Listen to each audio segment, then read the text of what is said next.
Hello everyone, welcome to Nursing Nucleus. Today we are going to discuss about our new topic cell cycle and cell division. તો સૌથી પહેલા આપણે cell division વિશે વાત કરીશું. હવે સેલ ડિવિઝન એટલે કે સેલ એટલે તો આપણને ખબર જ છે સેલ એટલે, અને ડિવિઝન એટલે એના બે ભાગ પડવા. દાખલા તરીકે there is a one cell, આ સેલની અંદરથી બે સેલ બને છે. આને આપણે શું તરીકે ઓળખશું? Cell division. હવે સેલ ડિવિઝનનું બીજું નામ છે તો કે સેલ મલ્ટિપ્લિકેશન પણ કહી શકાય. પછી સેલ મલ્ટિપ્લિકેશન અને સેલ રિપ્રોડક્શન. કેમ મલ્ટિપ્લિકેશન? કેમ કે એક સેલની અંદરથી બે સેલ થાય છે એટલે કે મલ્ટીપ્લાય થાય છે, અને પ્લસ શું થાય છે? રિપ્રોડક્શન થાય છે એટલે કે નવા સેલ બને છે. હવે જે આ સેલ છે અને આ સેલ છે, આ જે નીચે બે સેલ છે એને ડોટર સેલ કહેવાય, અને ઉપરનો જે સેલ છે તેને આપણે પેરેન્ટ સેલ તરીકે ઓળખશું. આને આપણે શું કહીશું? Parent cell. આને કહીશું આપણે ડોટર સેલ. ઓકે. હવે આ સેલ સાયકલ અને સેલ ડિવિઝન, જેની અંદર સેલ ડિવિઝનની અંદર જેટલી મટીરિયલ, જે કાંઈ પણ મટીરિયલ જે સેલનું જે કન્ટેન્ટ છે, ઇન્ક્લુડિંગ અવર ડીએનએ, આના અંદર જેટલું ડીએનએ છે, જેટલા માઇટોકોન્ડ્રિયાસ છે, જેટલું રિબોઝોમ્સ છે, પ્રોટીન છે, સેમ ટુ સેમ આઈડેન્ટિકલ એ જ વસ્તુ, એ જ મટીરિયલ બધું આ જે બે ડોટર સેલ છે એની અંદર આવી જાય. હવે આપણને એવો ક્વેશ્ચન થશે કે આના અંદરથી આવી રીતના બધી વસ્તુ કઈ રીતના આવી શકે? દાખલા તરીકે ડીએનએ છે તો આપણી બોડીની અંદર ડીએનએ ક્રોમોઝોમ્સ કેટલા હોય? તો કે 46 ક્રોમોઝોમ હોય. કેટલા હોય? 46.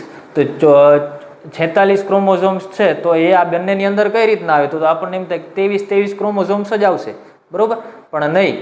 કેટલા આવશે? ટોટલ 46 ક્રોમોઝોમ, અને એટલું જ ઇનફ ડીએનએ બંને સેલની અંદર આવી જશે. જે આપણે આની અંદર આગળ જે અલગ અલગ ફેઝ છે એની અંદર આપણે ભણવાનું છે, બરોબર? તો હવે આ વાત થઈ ગઈ સેલ ડિવિઝનની. સેલ ડિવિઝન મતલબ કે એક પેરેન્ટ સેલની અંદરથી બે નવા ડોટર સેલ બને છે. શા માટે બને છે? કારણ કે આ સેલ જ્યારે ઓલ્ડ થઈ જાય છે અથવા તો ડેમેજ થઈ જાય છે, અથવા તો આ સેલને જ્યારે શું વાત જરૂર પડે છે? રિપેરની. ક્યારે થાય? એક તો સેલ ઓલ્ડ થઈ જાય, એક તો એને રિપેરિંગની જરૂર પડે, અને કોઈ પણ ડેમેજ થઈ ગયું હોય ત્યારે. આપણે ઘરે કોઈને બાઇક હોય તો બાઇક ક્યારેક જૂનું થઈ જાય તો આપણે બાઇકને બદલવું પડે.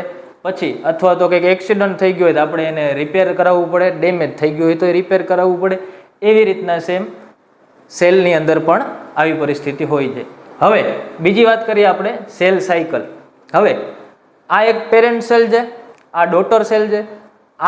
આના અંદરથી ટોટલ બે નવા ડોટર સેલ બન્યા. હવે આ જ પ્રોસિજર વારંવાર રિપીટ થાય છે. શું થાય છે? વારંવાર રિપીટ થાય છે. તો આ વસ્તુને આપણે, આ પ્રોસેસને આપણે સેલ સાયકલ તરીકે ઓળખીએ છીએ. આપણે લખવું હોય તો લખી શકીએ કે between two cell division is known as cell cycle. Okay, અહીંયા સુધી ખબર પડી? Parent cell, daughter cell. હવે આ બે નવા ડોટર સેલ બન્યા છે, એ પણ ઓલ્ડ થઈ જશે ક્યારેક, તો આની અંદરથી બે નવા ડોટર સેલ બનશે ને આ સેલ પેરેન્ટ સેલ થઈ જશે. એટલે કે આ પ્રોસેસ કન્ટિન્યુઅસ ચાલુ ને ચાલુ રહેશે, માટે આપણે એને સેલ સાયકલ તરીકે ઓળખીએ છીએ.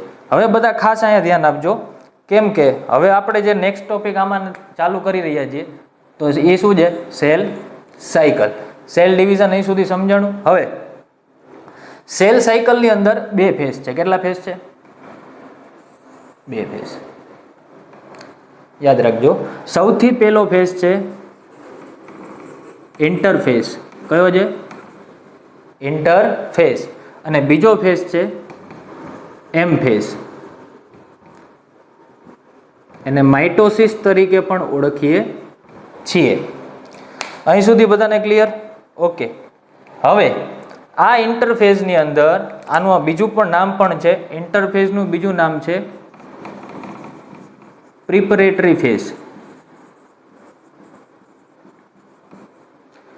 ઇન્ટરફેઝ અથવા તો પ્રિપરેટરી ફેઝ, અને એમ ફેઝ એટલે કે ફાઇનલ ફેઝ. હવે જ્યારે કોઈ પણ એક એક્ઝામ છે કે કોઈ પણ યુદ્ધ લડવા જવાનું છે તો એ કઈ પરિસ્થિતિ છે? એમ ફેઝ. આ આખી સેલ સાયકલનો છેલ્લો ફેઝ એટલે કે એમ ફેઝ અથવા તો માઇટોસિસ. હવે ઇન્ટરફેઝ એટલે શું? કે જ્યારે આ સેલ નવો બની ગયો ત્યારથી લઈને આ નવા સેલ બે સેલમાં કન્વર્ટ થશે ત્યાં સુધી સેલની અંદર કઈ કઈ વસ્તુ કઈ કઈ પ્રોસિજર થાય એને આપણે ઇન્ટરફેઝ તરીકે ઓળખીએ છીએ. અને એમ ફેઝ એટલે કે જ્યાં પેરેન્ટ સેલની અંદરથી બે નવા ડોટર સેલ બન્યા એને આપણે એમ ફેઝ તરીકે ઓળખીએ છીએ. હવે આની અંદર થોડુંક આપણે વધારે ડિટેલમાં જઈએ તો ઇન્ટરફેઝની અંદર 3 નવા ફેઝ છે. કેટલા? 3. એક છે G1 ફેઝ અથવા ગેપ ફેઝ, ગેપ 1 ફેઝ અથવા તો ગ્રોથ 1 ફેઝ. એવી રીતના બીજો ફેઝ છે એસ ફેઝ, જેને આપણે DNA સિન્થેસિસ ફેઝ તરીકે પણ ઓળખીશું. પછી નેક્સ્ટ છે G2 ફેઝ. ઓકે, આનું નામ છે ગેપ 2 ફેઝ અથવા તો ગ્રોથ 2 ફેઝ. ક્લિયર? અહીં સુધી સમજાણું? ઓકે. હવે એમ ફેઝની અંદર ટોટલ 2 ફેઝ આવે છે મેઇનલી. ફર્સ્ટ વન છે કેરિયોકાઇનેસિસ અને બીજું છે સાઇટોકાઇનેસિસ. હવે બે નામ આવ્યા, એક એમ ફેઝ, એની અંદર કેરિયોકાઇનેસિસ અને સાઇટોકાઇનેસિસ. જો એનાટોમીમાં આપણને એમ થશે કે આ બધા શબ્દો આવા આવે છે તો આપણને બહુ તકલીફ પડે છે કે ખબર નથી પડતી, પણ આપણે શું કરીએ, એનાટોમીના જે વર્ડ્સ છે તેને આપણે યાદ રાખવા જ પડશે. બને ત્યાં લગીને આપણું ગુજરાતી થોડું થોડું એની સાથે જોડતા જાઓ તો આપણને થોડુંક વધારે ઇઝી તરીકે યાદ રહી જશે. જો કેરિયોકાઇનેસિસ, એમાં આપણે જેઠ મહિનાની કેરિયું યાદ રાખી દેવાની કે કેરિયો અને કાઇનેસિસ. પછી સાઇટોકાઇનેસિસ એટલે કે આપણે સેલના સ્ટ્રક્ચર અને ફંક્શનમાં ભણી ગયા કે સાઇટોપ્લાઝમ નામની એક મટીરિયલ આવે, ફ્લુઇડ જેવું સ્ટ્રક્ચર હોય, એટલે આને આપણે શું કહીશું? સાઇટોપ્લાઝમ. બરોબર, તો ખબર પડી. હવે કેરિયો મતલબ કે શું થાય? કેરિયો એટલે કે ન્યુક્લિયસ અને કાઇનેસિસ મતલબ કે મૂવમેન્ટ. યાદ રહી જશે બધાને? કેરિયો મતલબ ન્યુક્લિયસ અને કાઇનેસિસ મતલબ કે movement.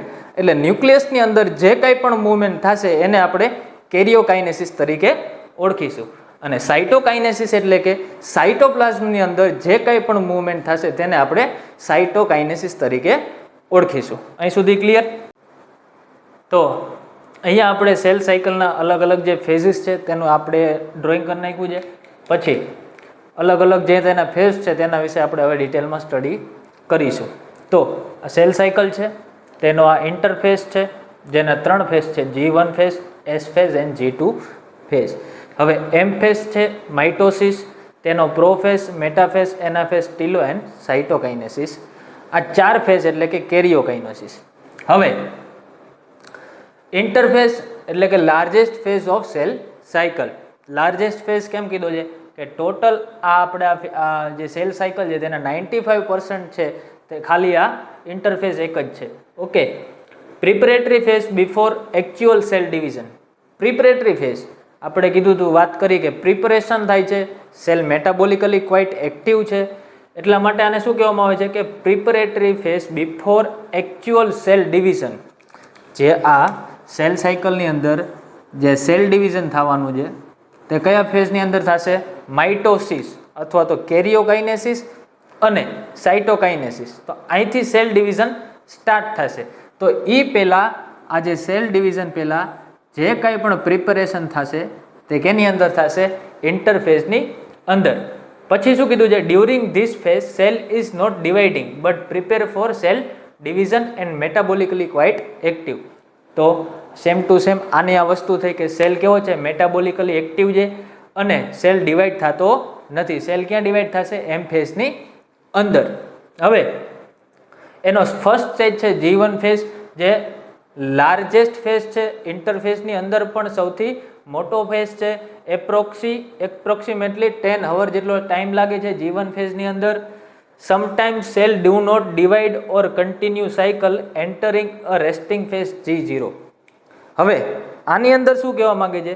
Sometimes cell do not divide or continue cycle. હવે જો આપણે પહેલાં કેવી વાત કરી હતી કે સેલ છે પેરેન્ટ સેલ, એની અંદરથી 2 સેલ બન્યા, પછી આ સેલ છે તે 2 સેલ બીજા બનાવશે. આવી રીતના કન્ટિન્યુ પ્રોસેસ આપણી કેવી હતી? ચાલુ ને ચાલુ રહી. આપણે તેને શું કહેતા કે સેલ સાયકલ. હવે શું કીધું? અમુક વાર કોઈક સેલ છે કે જે કોઈ દિવસ આગળ કન્ટિન્યુ કરતા નથી. એકવાર સેલ બની જાય તો પછી એનું ક્યારેય સેલ ડિવિઝન થતું નથી. એવા સેલ કે જે કોઈ દિવસ બીજી વાર બનતા નથી, એવા સેલ આ G1 ફેઝની અંદરથી ડાયરેક્ટ G નોડ ફેઝની અંદર જતા રહે છે, કે જે એકવાર પ્રોડક્શન એનું થઈ ગયું તો બીજી વખત બનતા નથી. એવા સેલનું નામ છે, એક તો છે ન્યુરોન, આપણી નર્વસ સિસ્ટમની અંદર આવે તે સેલ, અહીંયા લખી દઉં છું, ન્યુરોન, કાર્ડિયાક સેલ, અને જે આઈની અંદર જે આઈ ફાઇબર્સ અથવા તો આઈના જે સેલ છે તે બધા કેવા છે? G0 ફેઝની અંદર આવે છે. Cells are highly active. આ જે સેલ છે તે કેવા છે? હાઈલી એક્ટિવ છે.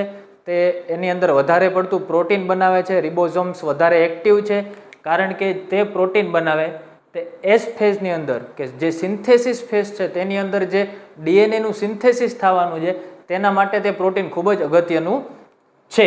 પછી સમ સેલ્સ મે રી enter the cycle and start dividing if needed. હવે જો અહીંયા મેં શું કીધું તમને કે આ ન્યુરોન છે, કાર્ડિયાક સેલ છે અને આઈ સેલ છે તે ઓલવેઝ G0 ફેઝમાં વયા જાય છે, કે એક વખત બની ગયા પછી બીજી વાર બનતા નથી. એટલા માટે જ કે આપણે નર્વસ સિસ્ટમની કોઈ પણ ડિસીઝ કે એવું કંઈ થાય તો એ ઇઝીલી રિપેર થતી નથી અથવા તો ટ્રીટેબલ હોતી નથી. તેનું કારણ શું કે તેની અંદરના જે સેલ્સ છે તે કોઈ દિવસ બીજી વખત સેલ ડિવિઝનમાં ભાગ લેતા નથી અથવા તો એનું રિપેરિંગ થતું નથી. હવે આમાં શું કીધું છે કે કોઈક એવા સેલ છે કે જે ફરીથી સેલ બનાવવાનું ચાલુ કરે છે. હવે દાખલા તરીકે કિડની, આપણે લીવરના જે સેલ છે, લીવર સેલ્સ, આ એક વખત બન્યા G1 ફેઝની અંદર આવ્યા તો આના અંદરથી તે ડાયરેક્ટ G0 ફેઝની અંદર વયા જાય, કોઈ વખત બીજી વખત બનતા નથી. પણ જ્યારે લીવર સેલને વધારે ડેમેજ થાય, રોજ તો ડેમેજ ન થાય પણ જ્યારે પણ લીવર સેલને ડેમેજ થાય ત્યારે આ સેલ ફરીથી રિપેરિંગ માટે સેલ સાયકલની અંદર એન્ટર કરે છે. કેમ એન્ટર કરે છે? કેમ કે તે ડેમેજ થઈ ગયા છે અને તેને રિપેરિંગની જરૂર છે, એટલા માટે તે સેલ ડિવાઈડ થાય છે. તો આ વાત થઈ ગઈ આપણે G1 ફેઝની અને ઇન્ટરફેઝની. હવે છે એસ ફેઝ એટલે કે સિન્થેસિસ ફેઝ.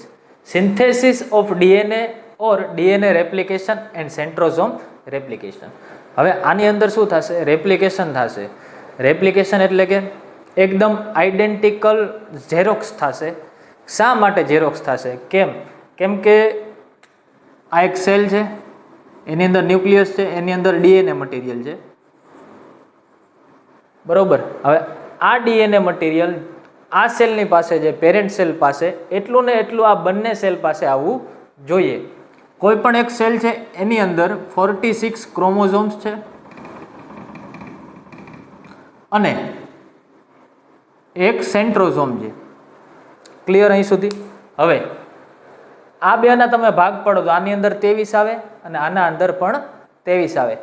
પણ માઇટોસિસમાં શું કહેવા માંગે છે? જ્યારે માઇટોસિસ થાય ત્યારે એક સેલની અંદર જેટલું ડીએનએ મટીરિયલ છે, જેટલા ક્રોમોઝોમ્સ છે, તેટલા ને તેટલા ક્રોમોઝોમ્સ આ અલગ જે બે પેરેન્ટ સેલ છે, ડોટર સેલ છે, તેના અંદર આવે અને તેટલા ને તેટલા સેન્ટ્રોઝોમ આવશે. તો આ ફેઝની અંદર શું થશે? હવે મારા પાસે એક બુક છે અને કોઈ મારે 2 વ્યક્તિને આપવી છે તો હું એક બુક કોઈને આપી શકીશ નહીં, ખાલી એક જ વ્યક્તિને આપી શકીશ. તો મારે શું કરવું પડશે? મારે આ બુકની ઝેરોક્સ કરાવવી પડશે અને ઝેરોક્સ કરાવીશ તો આ બંને વ્યક્તિ જે છે તે બંને વ્યક્તિને હું આ મારી બુક આપી શકીશ. તો સેમ ટુ સેમ આ વસ્તુ આ ફેઝની અંદર બને છે. હવે આપણે શીખીએ કઈ રીતના બને છે. હવે દાખલા તરીકે આ પેરેન્ટ સેલ છે, પેરેન્ટ સેલનો G1 ફેઝ પૂરો થયો અને એસ ફેઝની અંદર આવ્યું તો આ સેલ આ એનું ન્યુક્લિયસ, એની અંદર આપણું આ ડીએનએ મટીરિયલ. હવે આ શું છે? એક ક્રોમોઝોમ બનાવીએ આપણે.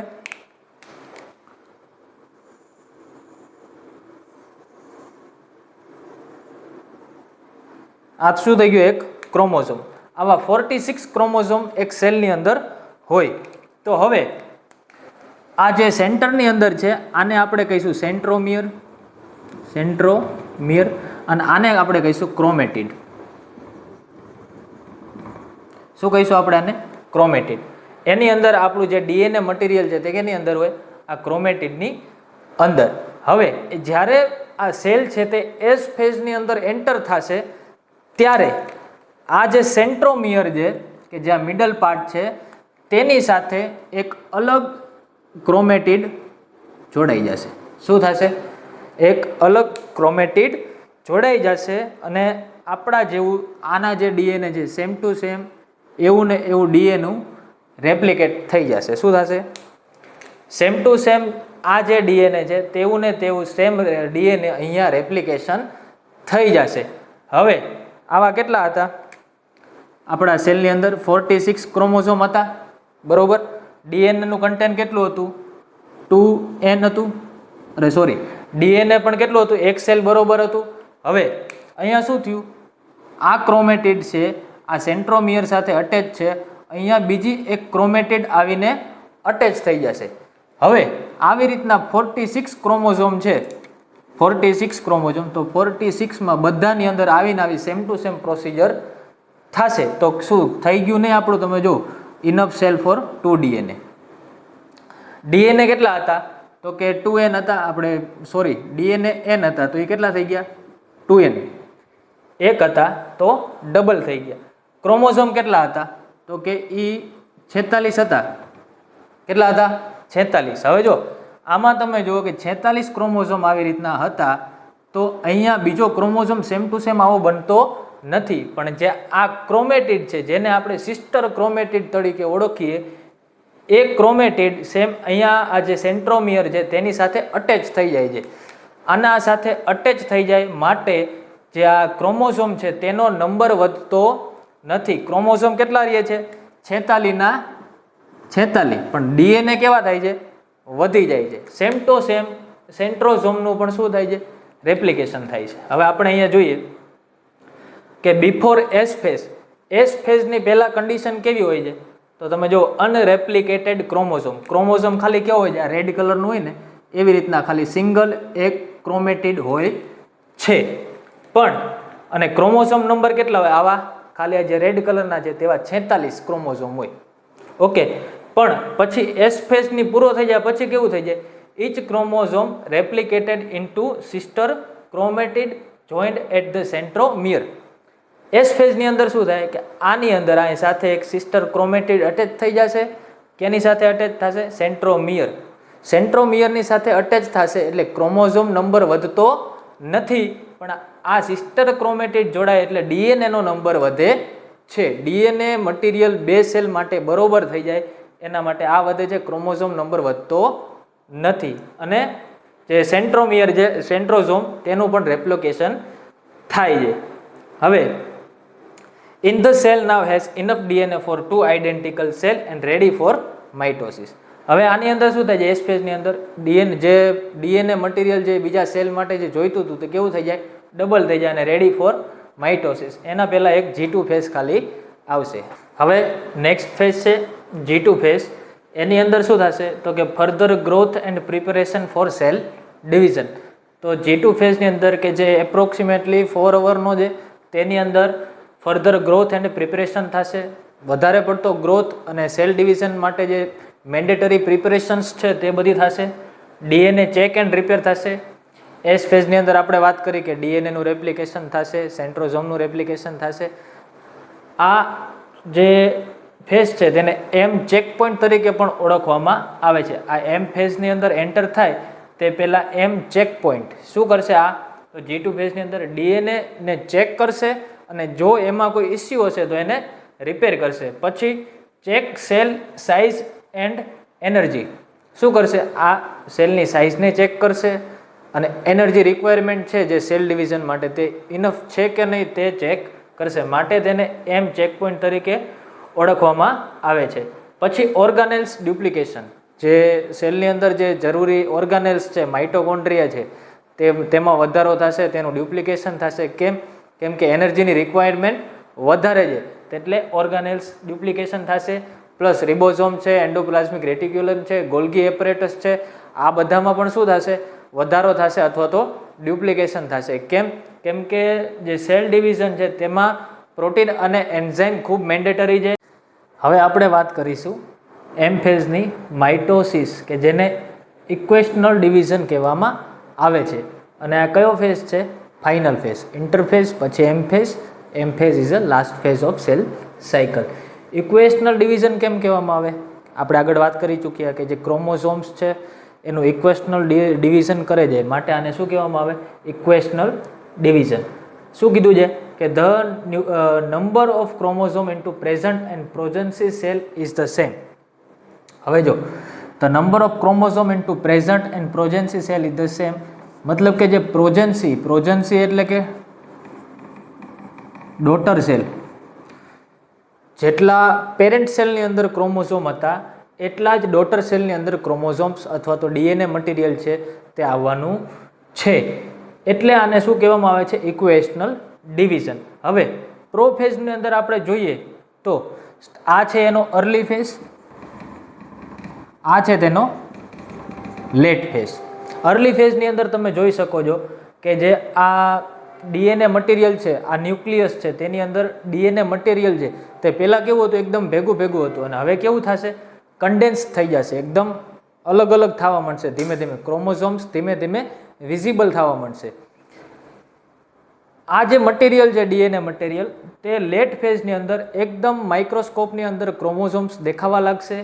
એની આજુબાજુ જે ન્યુક્લિયસ એન્વેલોપ છે તે અર્લી ફેઝની અંદર વિઝિબલ છે, પણ એકદમ ટૂંકમાં ડિવાઈડ નથી થઈ. પણ જે આ લેટ ફેઝની અંદર ન્યુક્લિયર એન્વેલોપ છે તે સ્ટાર્ટિંગ ડિસેપિયર થઈ જશે. શું કરશે? લેટ ફેઝની અંદર જે ન્યુક્લિયસ એન્વેલોપ છે તે ડિસેપિયર થવાની સ્ટાર્ટ થઈ જશે. પછી બીજું છે કે જે આ સેન્ટ્રોઝોમ છે, શું છે? સેન્ટ્રોઝોમ. તો આ સેન્ટ્રોઝોમ છે તે સેલની ઓપોઝિટ પોલની અંદર એન્ટ્રી કરવાનું સ્ટાર્ટ કરી દેશે. તે જે સેન્ટ્રોઝોમ છે તે આ જગ્યાએ છે, તે સેન્ટ્રોઝોમ્સ અહીંયા અને આ બંને પોલની અંદર આવી જશે. હવે આ જે સેન્ટ્રોઝોમ્સ છે તે પોતાના સ્પિન્ડલ ફાઈબર છે તેને એનલાર્જ કરશે, તે વધારશે. પછી અર્લી ફેઝથી લેટ ફેઝની અંદર જે ન્યુક્લિયસ એન્વેલોપ છે તે ડિસેપિયર થઈ જશે, અંડર માઇક્રોસ્કોપમાં દેખાશે નહીં, અને ક્રોમોઝોમ્સ છે તે એકદમ વિઝિબલ થઈ જશે. હવે first stage of mitosis. During this phase chromatid become tightly coiled and easier to see under microscope. આપણે વાત કરી ચૂકી કે જે ક્રોમોઝોમ્સ છે તે કેવા થઈ જશે? એકદમ વિઝિબલ થઈ જશે. પછી છે centriole starting to move opposite pole of the cell. જે સેન્ટ્રિયોલ્સ છે તે અર્લી સ્ટેજમાં અહીંયા હતા અને લેટ ફેઝમાં ક્યાં આવી જશે? ઓપોઝિટ પોલની અંદર સેન્ટ્રિયોલ્સ આવી જશે. સેન્ટ્રોઝોમ કન્ડેન્સેશન. જે સેન્ટ્રોઝોમ છે તેનું પણ કન્ડેન્સેશન થશે, તે તેના સ્પિન્ડલ ફાઈબર છે, આ છે સેન્ટ્રોઝોમ, અને જે ત્યાં તંતુ જેવું દેખાય છે આપણને થ્રીડ લાઇક જે સ્ટ્રક્ચર છે તેને આપણે કહીશું સ્પિન્ડલ ફાઈબર. એનું પણ કન્ડેન્સેશન થશે. પછી ક્રોમોઝોમલ સ્પિન્ડલ ફાઈબર ફોર્મેશન. જે આ સ્પિન્ડલ ફાઈબર છે તેનું પણ ફોર્મેશન થશે. Golgi apparatus, endoplasmic reticulum, nucleolus and other organelle do not see visible under microscope. જે ઓર્ગાનેલ્સ છે તે માઇક્રોસ્કોપની અંદર વિઝિબલ રહેશે નહીં, તે પણ કેવા થઈ જશે? ડિસેપિયર્ડ થઈ જશે. હવે આનો જે અર્લી ફેઝ છે એની અંદર શું કીધું છે? Nuclear envelope steel intact. આ જે ન્યુક્લિયસ એન્વેલોપ છે ને તે સ્ટીલ ઇન્ટેક્ટ છે, મતલબ કે વિઝિબલ છે, but in late phase is break down. હવે લેટ ફેઝની અંદર શું થઈ જશે? તે ઇનવિઝિબલ થવા લાગશે ધીમે ધીમે. શું કરશે? Allowing spindle fibre to interact with chromosome. આ જે સ્પિન્ડલ ફાઈબર છે તેને આ ક્રોમોઝોમ સાથે અટેચમેન્ટ થવા દેશે. ઇનવિઝિબલ થઈ જશે એટલે કે જે સ્પિન્ડલ ફાઈબર છે સેન્ટ્રોઝોમના તે આના સાથે અટેચ થઈ જશે અને સ્પિન્ડલ અટેચમેન્ટ પ્રિપરેશન આ જે છે તે બનશે. આ છે પ્રોફેઝ. હવે નેક્સ્ટ ફેઝ છે મેટાફેઝ. હવે તો આપણે જો આ મેટાફેઝ છે એનો આ અર્લી ફેઝ છે અને આ છે લેટ ફેઝ. ઓકે, આપણે સૌથી ફર્સ્ટ પ્રોફેઝની અંદર શું જોયું કે સ્ટાર્ટિંગમાં ન્યુક્લિયસ એન્વેલોપ છે, પછી ક્રોમોઝોમ્સ છે થોડા કન્ડેન્સ થઈ ગયા છે, કોઇલ થઈ ગયા છે, સ્લાઇટલી વિઝિબલ ઇન માઇક્રોસ્કોપ છે. અને લેટ ફેઝની અંદર આપણે શું જોયું હતું કે જે ન્યુક્લિયસ એન્વેલોપ છે એ કમ્પ્લીટલી ટૂંકમાં સ્ટાર્ટિંગ ડિસેપિયર્ડ. ઓકે, હવે આની અંદર શું થાય છે કે આ ક્રોમોઝોમ્સ છે એકદમ કમ્પ્લીટલી વિઝિબલ છે. કયા ફેઝની અંદર? મેટાફેઝની અંદર. અને ન્યુક્લિયસ એન્વેલોપ કમ્પ્લીટલી એબસેન્ટ છે, ન્યુક્લિયસ એન્વેલોપ છે જ નહીં. હવે પ્રોફેઝની અંદર જે સ્પ્લિન્ડલ ફાઈબર છે તે ઓપોઝિટ પોલની અંદર આવી ગયા, આમાં પણ ઓપોઝિટ પોલની અંદર છે. હવે આપણે આ સેલની અંદર એક ઇમેજિનરી લાઈન આપણે દોરી દઈએ, એને આપણે નામ આપશું ઇક્વિટોરિયલ પ્લેટ.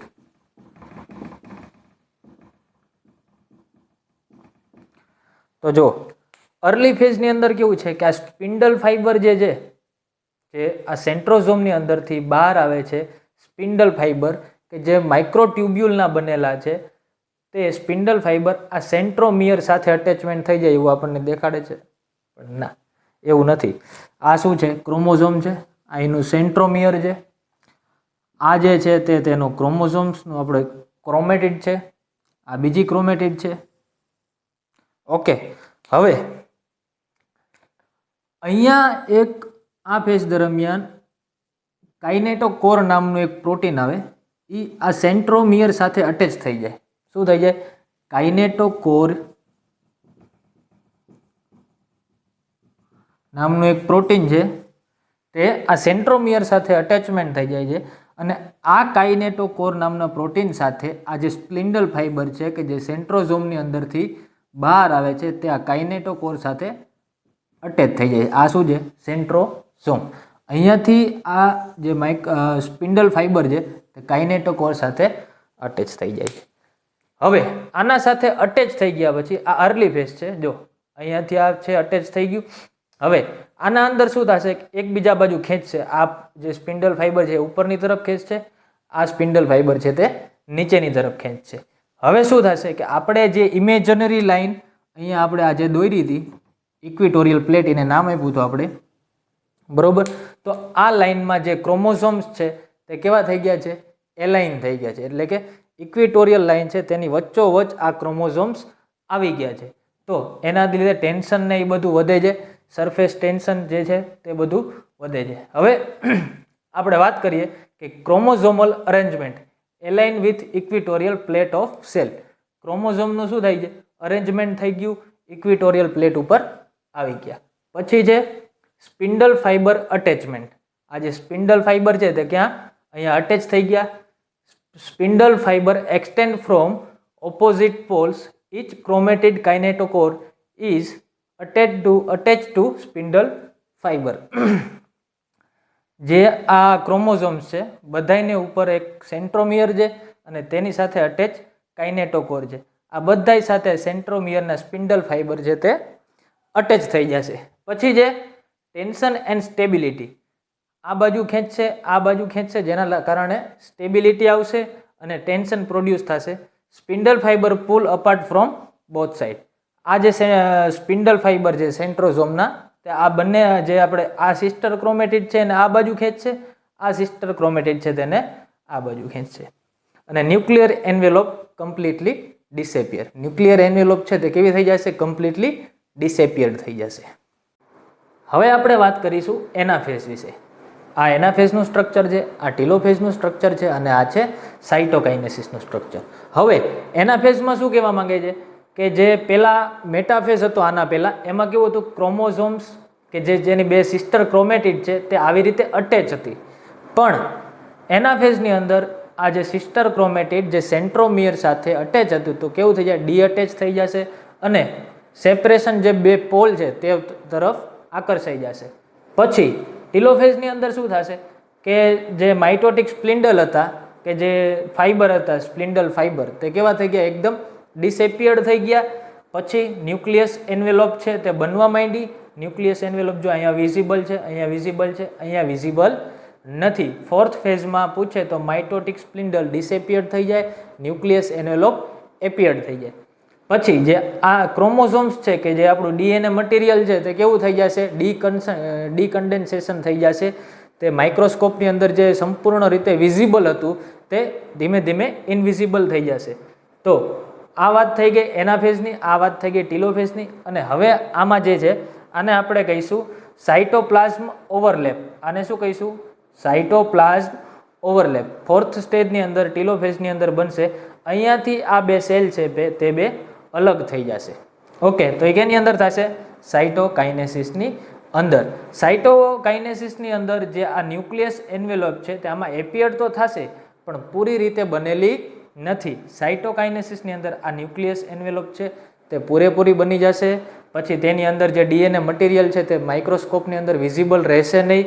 પછી જે ઓર્ગાનેલ્સ છે સેલની અંદર, જે ઓર્ગાનેલ્સ જે પહેલાં ડિસએપિયર્ડ થઈ ગયા હતા તે કેવા થઈ ગયા? એપિયર્ડ થઈ જશે. મતલબ કે જે ગોલ્ગી એપરેટસ છે, એન્ડોપ્લાઝમિક રેટિક્યુલમ છે, જે સાઇટોપ્લાઝમ છે, જે આપણો જે સાઇટોપ્લાઝમનું આપણે પ્લાઝમા મેમ્બ્રેન છે તે પણ કેવું થઈ જશે? એપિયર્ડ થઈ જશે, એકદમ કમ્પ્લીટ બની જશે અને એક સેલમાંથી નવા બે આઇડેન્ટિકલ સેલ બનશે. તો separation of chromatids new considered as daughter cell. આ જે ક્રોમેટિડ્સ છે તેનું સેપરેશન થઈ ગયું. પછી મૂવમેન્ટ ટુવર્ડ્સ પોલ. આ જે પોલ છે એની બાજુ મૂવમેન્ટ થઈ જશે.